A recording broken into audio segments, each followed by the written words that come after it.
A, B, C, It came when his son Mars was just a few months old. F, G, H, The call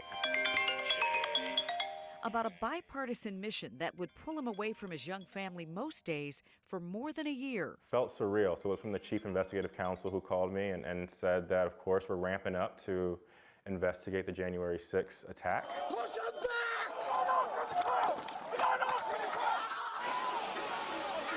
I prayed about it. My wife and I thought about it pretty deeply, and we moved on faith, and I took the job early on in August of 2021. The job for this George Mason, an American law school grad, was to serve as an investigative counsel for the House Select Committee.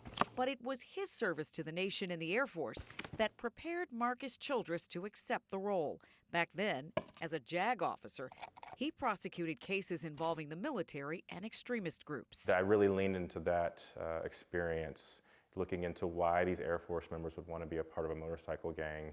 That really helped me when I was trying to figure out why these Air Force members would want to be a part of like the Oath Keepers or Proud Boys. Childress would end up deposing 60 members of those groups. Some were veterans. If you have military veterans who served their entire careers understanding chain of command, and they're sitting here saying, if the commander-in-chief tells me that the election was stolen, who am I not to believe them? And I found it to actually be pretty powerful testimony, just objectively, of how important it is for our leaders to lead.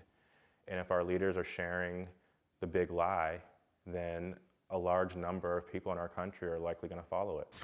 For the investigators on the January 6th committee, it all came down to the facts. We did not go into the investigation saying that the former president did X, or that it was because this person said Y that people stormed the Capitol. We also understood the gravity of what we were doing. That was never lost on us, and we wanted to get it right.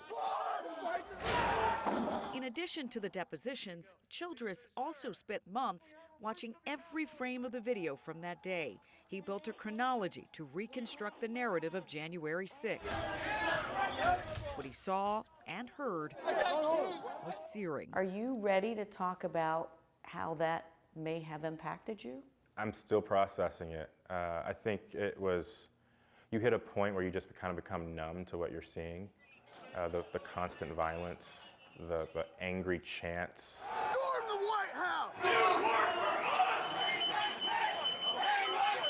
That look, some of those chants were directed at people that look like me and you.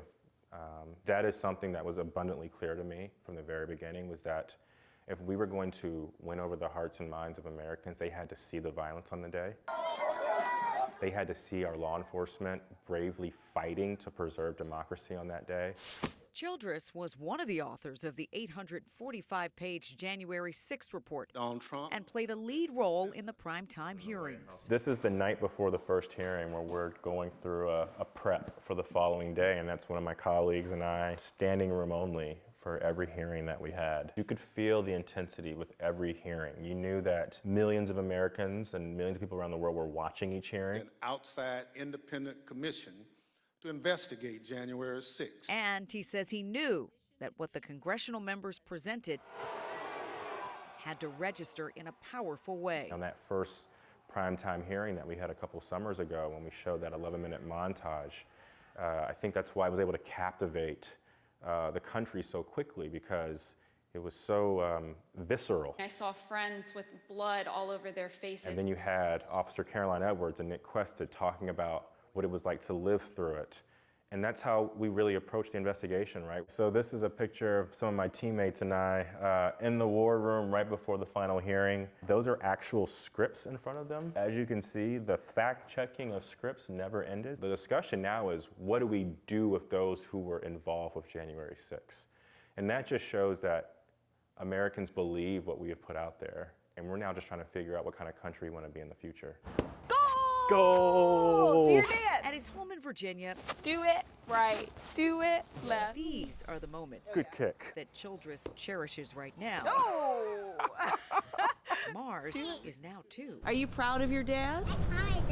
Yeah. I necessarily wasn't home for some of the big moments, like his first steps or him eating solids for the first time. But Jasmine always reminded me, like, He's going to be reading about this when he's in college and high school and telling his kids about this. I think that he is going to be like a really big part of history, and it's really cool to see that from Mars, to see that he was alive and we were able to witness it firsthand. So what's next for this third-generation Air Force officer and now partner at his law firm? I'm a public servant at heart, so I'm happy to be in a place where I can continue to give back to the local Alexandria community, to the DC community. But I'd be lying to you if I said if I got another call for something that will help make my son's life better, that I wouldn't take it.